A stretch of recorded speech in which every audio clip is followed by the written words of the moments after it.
అందరికీ నమస్కారం అండి. ఫిబ్రవరిలో డిఎస్సి నోటిఫికేషన్ ఇస్తున్నామని విద్యాశాఖ మంత్రి నారా లోకేష్ గతంలో చాలాసార్లు చెప్పారు. అందుకు సంబంధించి గతేడాది డిసెంబర్లో కూడా డిఎస్సికి ముందు టెట్ నిర్వహించారు. కానీ ఆ టెట్లో ఎప్పుడూ రాని పాస్ పర్సంటేజ్ వచ్చింది. 39% మాత్రమే క్వాలిఫై అయ్యారు. వారిలో ఇన్ సర్వీసెస్ టీచర్లు కూడా 50% లోపే వాళ్ళు పాస్ పర్సంటేజ్ ఉంది. 47% మాత్రమే ఇన్ సర్వీసెస్ టీచర్లు క్వాలిఫై అయ్యారు. టోటల్గా చూసుకుంటే 39% మాత్రమే ఆ టెట్లో క్వాలిఫై అయినట్టు రిపోర్ట్స్ వచ్చేసాయి. ఇప్పుడు నిరుద్యోగుల నుంచి మరో డిమాండ్ వినిపిస్తుంది. ఏనాడు కూడా 39% అనేది రాలేదు.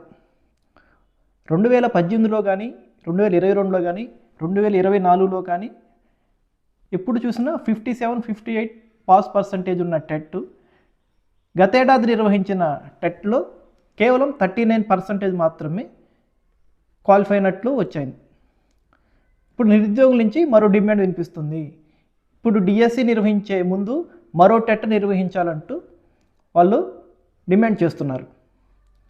ఎందుకంటే ఎన్సీఆర్టీ సిలబస్ నుంచి చాలా ప్రశ్నలు రావటం, అలాగే ప్రశ్నల స్థాయి కూడా అవుట్ ఆఫ్ సిలబస్ వచ్చిందని కొంతమంది చెప్పారు.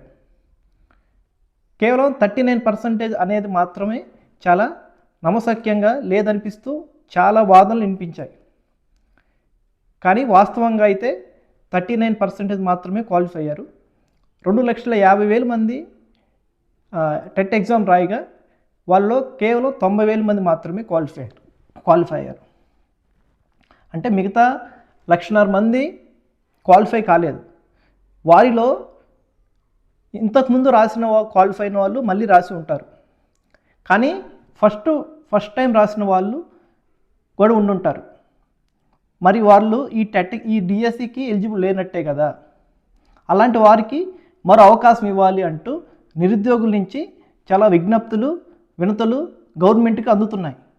మరి రాష్ట్ర ప్రభుత్వం ఈ టెట్ డిఎస్సికి ముందు మరో టెట్ నిర్వహిస్తుందా లేదా, లేకపోతే డిసెంబర్లో నిర్వహించిన టెట్టే ఈ డిఎస్సికి ఫైనలా అనేది చూడాల్సి ఉంది. రాష్ట్ర ప్రభుత్వం మాత్రం ఖాళీలను బట్టి ఈ ఏడాది ఫిబ్రవరిలో డిఎస్సి ఇస్తామని గతంలోనే చెప్పింది. మరి అదే మాటకి మేము నిలబడతారా, లేకపోతే నిరుద్యోగుల డిమాండ్లని పరిగణలోకి తీసుకొని మరో టెట్ నిర్వహిస్తారా ఈ డిఎస్సికి ముందే అనేది చూడాల్సి ఉంది.